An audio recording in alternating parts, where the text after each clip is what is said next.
All right, it's 10 o'clock and we'll get started. My name's Tom Gerke. I'm a PTAC Regional Manager down in the Orem area, Utah County. And this is going to be a little briefing about the cybersecurity, NIST 800-171, and the new DFARS Interim Rules.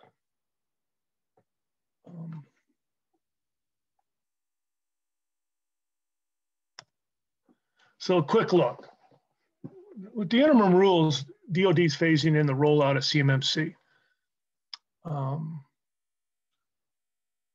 Starting the 1st of December, so as of 1 December, there's going to be a DFARS Interim Rule 7019 that's going to require reporting your supplier, your cybersecurity readiness in the supplier performance risk system.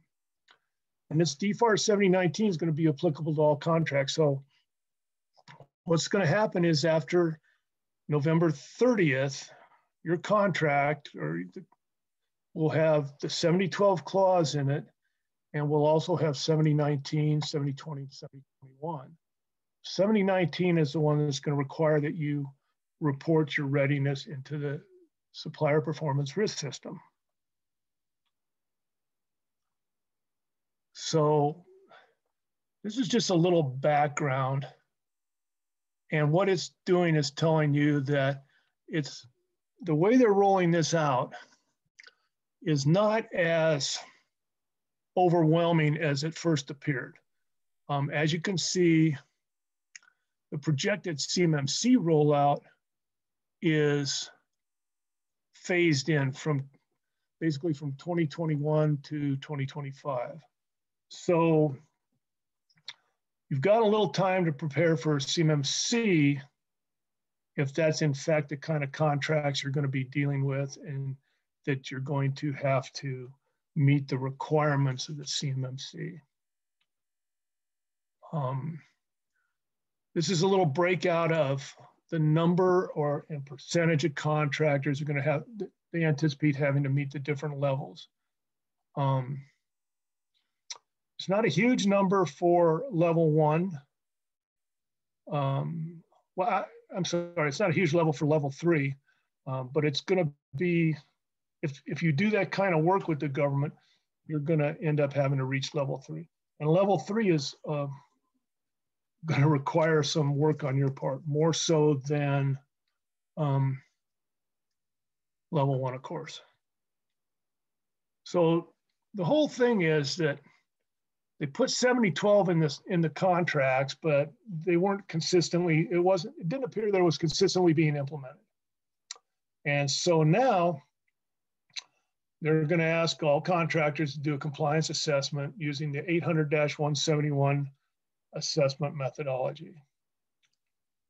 And then certification under the CMM framework is a longer term remediation, which, as I showed on the previous slide, is going to be phased in. This is just a little Venn diagram to show you the difference between what's called FCI and CUI, and then public information. So CUI is basically a subset of the FCI, and it's FCI's information that is not marked for public or for public release. And so you're going to have to meet the minimum security requirements that's in that Code of Federal Regulation. This is DFARS 252-204-7012. And this is already in all your contracts. And it's probably been in there since December 31st of 2017. So any contract at the beginning of 2018 that you were awarded had this clause in it. Whether you realized it or not, I guess is what the issue they're trying to address now by making you put your information in the supplier risk management database. These are the interim rules that they're implementing now. 7019, they're calling the crawl phase.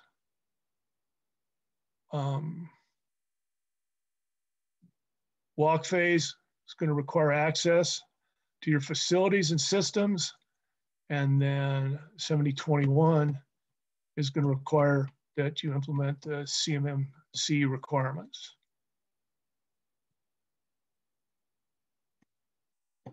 Under 7019, you're going to have to verify that your summary level scores of your DoD assessment are posted in the Supplier Performance Risk Management System.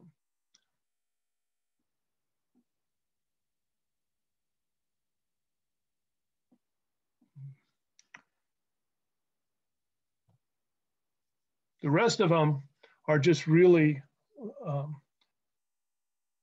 access requirements. So you're going to have to, this clause will be in your contract. You'll have to provide access for personnel when DoD decides they're going to renew a higher level assessment. Although there's no flow down requirements at this point, 7020 has to be flowed down to all subcontractors except your COTS suppliers. The supplier risk management performance risk system is, as it states, this is how they're going to identify and assess and monitor unclassified performance. There's a link to it. You register for it by going into the PIEE, and there's links for that.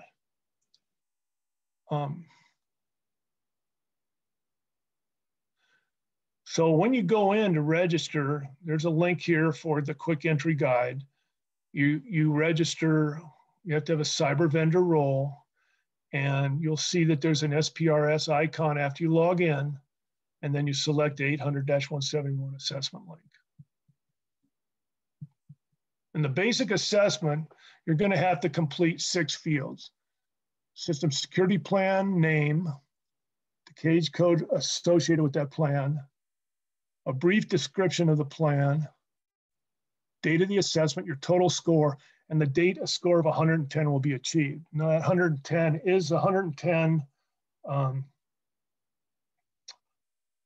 requirements in the NIST SP 800-171. So to comply with the 800-171, you have to implement 110 security requirements. You have to document everything in your system security plan and a plan of actions where the requirements are not yet implemented. And then you have to complete a basic assessment, upload the resulting score, and that assessment's good for 3 years. So your POAM, your plan of action and milestones, should identify weaknesses, responsible officer and organization, resource estimate, and your scheduled completion date. And milestones with interim completion dates.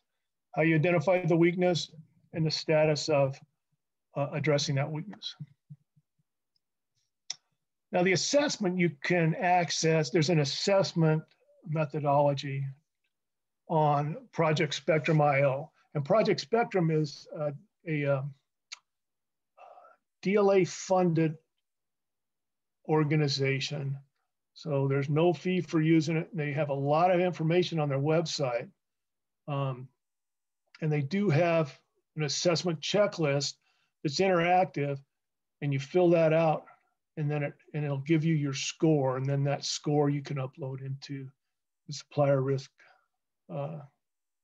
database.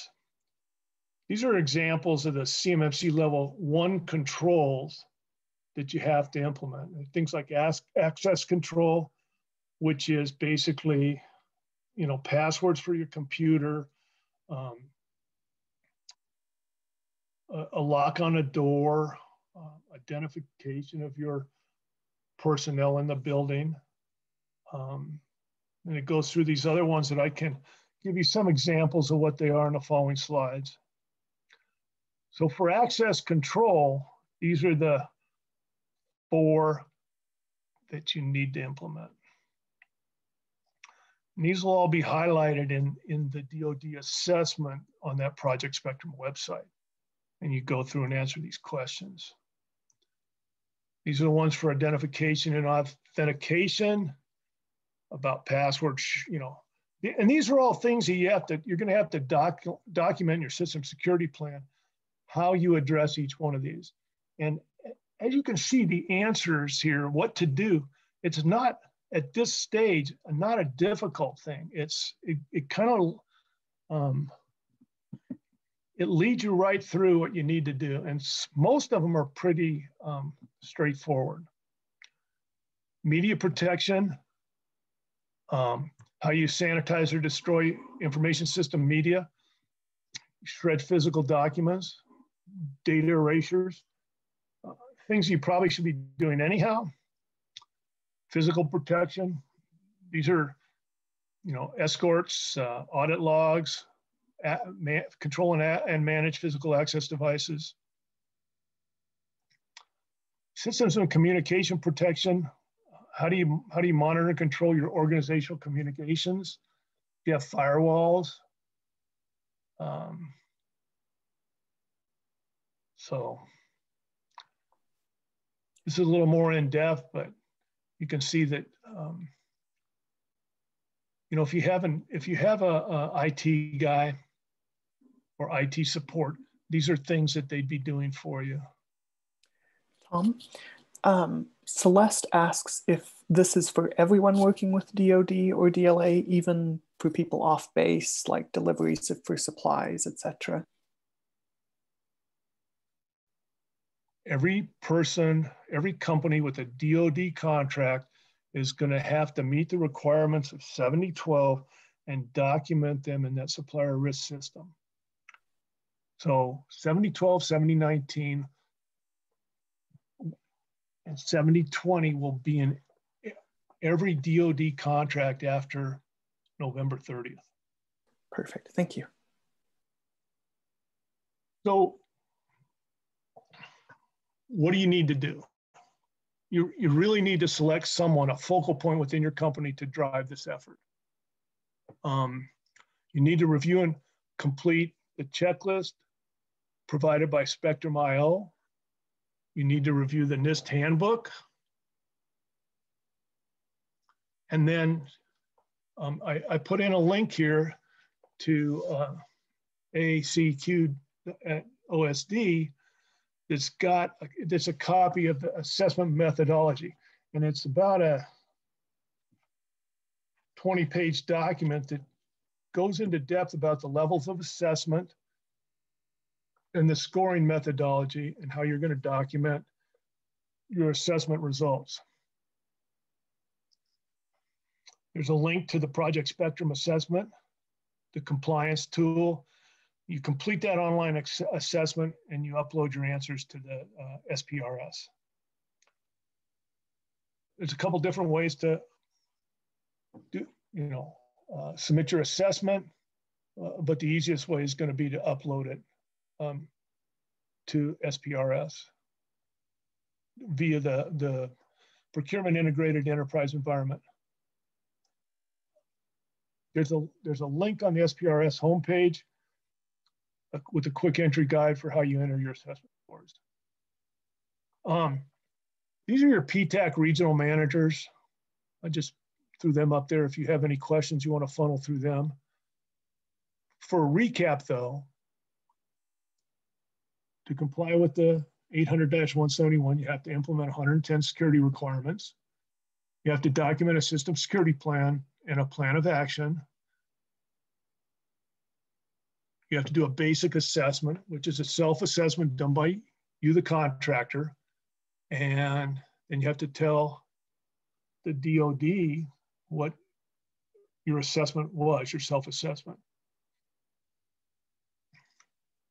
Once again, 6 things: system security plan, your cage code, a brief description of the plan architecture, data your assessment, your total score, and a score of 110 will be achieved. Here's my contact information. Doesn't matter who your regional manager is for PTAC, you can contact me with your questions. So I guess we can open it up to questions now. Thank you, Tom. So if you have a question for Tom, you can go ahead and unmute yourself and ask the question. Hey, Tom, it's Celeste. How are you today? I'm good, Celeste. How are you? Well, not bad. No complaints. Look, I know there's a lot of people on here. I don't want to take a ton of time, but in my instance, I have a home office. And so I don't have any of the super great big plan, you know, cybersecurity for my house type things for my work. But I do a lot of work with the government. They'll call me with contracts and whatnot for varying things. So that even though I'm selling a product and not a service, I need to get a security rating. So you're selling a product, but you're gonna, the simple answer is yes. You're gonna have some sort of federal information on your system, whether it's your interface, you know, whether it's billing, whether it's your contract, whether it's you know, wide area workflow, access codes, etc. So the thing is, every contract is gonna have 7012, 7019 in it. The question is whether the government's gonna require you to reach, you know, self-assessment. If you look at the assessment methodology, self-assessment gives you a low rating because it's a self-assessment. They determine you need a medium rating, then the government's going to do something.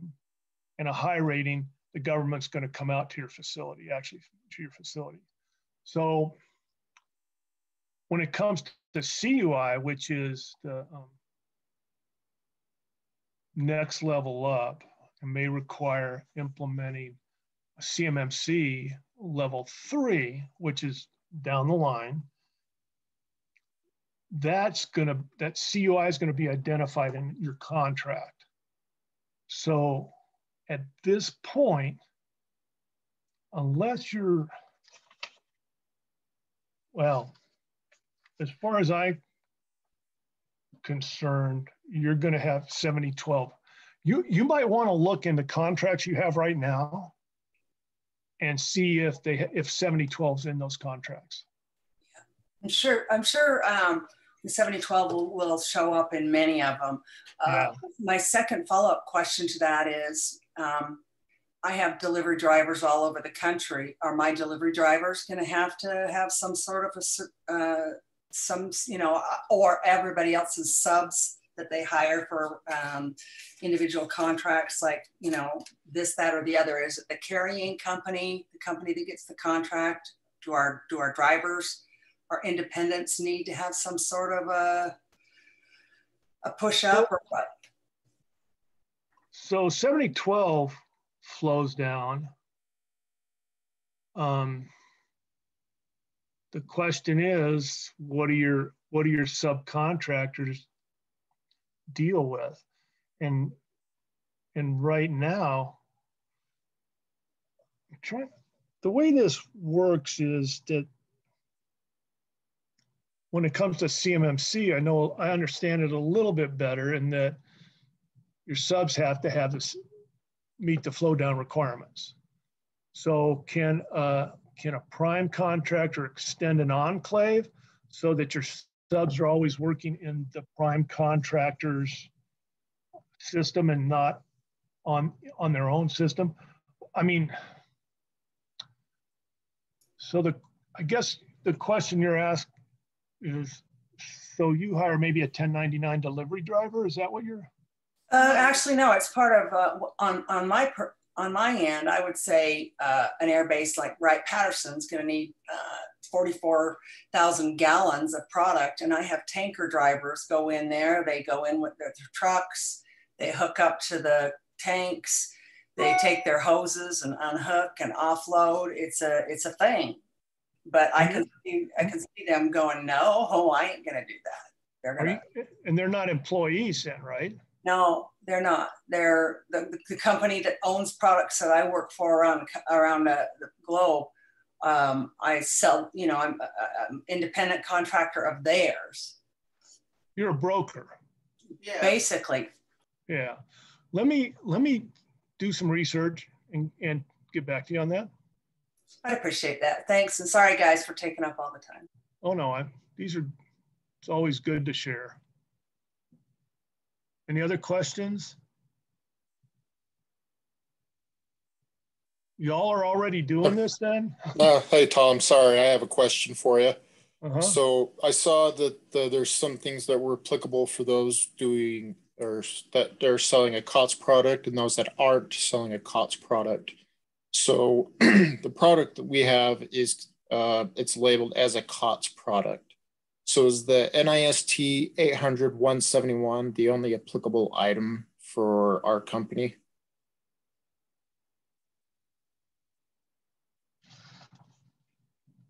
Yes. Yeah, you're going to have to meet the 800-171 requirements of 7012 and 7019, but what you're not going to have to, but because you're selling a COTS product, you're not dealing with, more than likely you're not dealing with unclassified, the CUI information, critical unclassified information. Correct. Unless, so the caveat is unless your delivery of the COTS products would somehow provide enough information that maybe troop movements, readiness levels, that kind of thing. No, it's nothing like that. It's just a voicemail. We provide voicemail for a lot of the DoD phone switches, and none of that information is, publicly given out, accessible, or any of that other type of stuff. So voicemail? Yeah. So, and this is not something I understand, but if you're providing us, you need to maybe look at, because you're providing maybe a cloud-based service. It's not cloud-based. It's located physically at all the locations that the phone switches are. So nothing's residing on your servers then. It's correct. It's all on site. Okay, so FSMA and FedRAMP, I guess, wouldn't have to apply. No, we're looking into the FedRAMP thing, but it's currently not part of our COTS product. Okay, yeah, FedRAMP's it's expensive to implement. That's what it's expensive and pain in the butt. But so the 7020 wouldn't be applicable to us, correct? So 7012, 7019. You need to look at your current contracts, see if 7012 is in there. That'll give you an idea of whether or not 7012 is going to be in your future contracts for the same product. I mean, the question is if you have. Well, typically we work with prime contractors, so we're typically subcontracted. Okay, yeah. So that, we got General Dynamics, Taito, all these prime contractors that typically will subcontract us to install our voicemail system with their new PBX that they're installing. Okay, and so normally those large primes are very particular about this and understand, and so they could flow down the requirement to you. Okay. Whether they do or not, or whether they consider that what you're providing is like buying something off the rack kind of thing. It's almost up to them. I think I've already had a couple people tell me that their primes are already asking for. Yeah, Taito's already asked us for our security assessment, and that's not a problem. It's just, I'm just worried about the 7020. They haven't, the only thing that has been asked of us at this point is to basically give them our security assessment so they can see if they can continue doing business with us. Is kind of what it feels like. Now, is that typical of what primes will do? I think so. I mean, from what I've heard, the larger primes are already, they're leaning forward on this, and they're pretty much putting the onus on their suppliers and their subcontractors to comply. And it may be overreach and it may be overreaction, but they're not gonna, you know, my impression is they don't want to get caught short. Okay, yep, understood. I appreciate your time today, Tom. Thank you. Hey, no problem. Is there anything else? Everybody's ready to do this? All right. And there's somebody in, oh, well. Tom. Yeah. Tom, this is Wendy with Superior Grinding. Uh-huh. We've already been reached out to from a couple of our customers who asked us about our security system plan. And that's what got us started on this program. One thing that we were given is a security system plan template, which we're in the process right now of putting together with our IT people and stuff. So I understand that will be the thing that we submit to get a score. Does that sound right? Well, you'll go in and complete the assessment. And the assessment methodology, the levels of assessment, the tool is, I provided a link to the DoD assessment methodology in my slides, or you can go online to the projectspectrum.io, and they have an interactive online assessment. And as you go through and answer all those questions, it'll generate a score. And the score is what you're gonna upload to the system supplier risk management system. Okay. You don't upload you won't upload all your answers, you'll upload your score. Okay, so maybe I'm talking about two different things, because they said also that this security system plan would be kind of like a quality manual. You have to have it in place, and that would be like your Bible, your manual of your policy. And that is different from actually getting the score, but it'll have the answers that you need to submit for your score. Does that sound right? Well, so two things. Let me go back on my slides here if I can.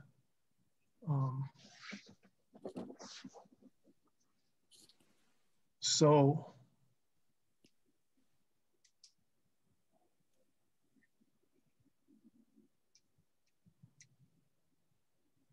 you're going to implement, I'm on the basic assessment. So you need to have a system security plan, which you have a template for. And your system security plan is going to talk about how you're implementing the 110 security requirements. Okay. That's your plan. Okay. Now you have to take that plan, and I would use it as a reference when I go in and complete my basic assessment. And you complete your basic assessment either using the attachments on the DoD assessment methodology. There's a link in these slides somewhere. Or you can go online to projectspectrum.io and complete that assessment online. Oh, okay. Okay. So it is basically two different things. Right. It's like taking the first step and then the second step. Yeah. And so the thing is, in your system security plan, it's going to address those 110 security requirements. It's kind of like you're going to use both those documents together. Okay. In your system security plan, you're going to look at your 110 security requirements, and you're going to talk about, I meet these and this is how I meet them. Or you're going to say, I don't meet this right now, but I'm going to meet it, and here's how I'm going to meet it and when I'm going to meet it. Okay. That doesn't give you a score. Now you're going to have to take all that information, go to the basic assessment that has weighted values for each one of the assessment questions. And depending on how you answer those, you'll get a score. And your score could be anywhere from 0 to 110. And you'll upload that score into the supplier risk management system. And then you'll also say when you anticipate that a score of 110 will be achieved. Okay. And you guys are available to answer any questions as we move through this, correct? Yes. Great. I noticed that some people asked if there was a way to get a copy of the system identification plan. I have no problem. It's just a template. So if anybody wants to email me, they're more than welcome. Or I can send it to you, Tom, and you guys can. It's just a simple little plan template just to fill out and then put together. So. Yeah. And there are other there are other templates out there for a system security plan. I have a couple different ones. Some are very complicated, some are not so complicated, but in each system security plan, you're going to have to address your weaknesses and basically which of the 110 security requirements you haven't fully implemented. Okay, well, thank you. I appreciate it. This has been helpful. This all hit us about, it's funny, it all hit us about the same time when customers started asking the same questions from what your webinar is talking about. Yeah, we've been trying to bring this to the attention of our small businesses in Utah for about 6 months now, and it. Yeah, we sure appreciate your help. Thank you. Yeah, okay, anything else? Any other questions? All right. You have my contact information. You can send me an email or give me a call. If it's a complicated question, I would rather you email it to me, and then I can do a little research if I need to, and then I can give you a call.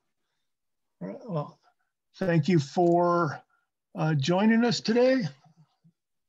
Hopefully, the rest of the small businesses in Utah that do business with the federal government have already implemented this, I guess. So thanks again.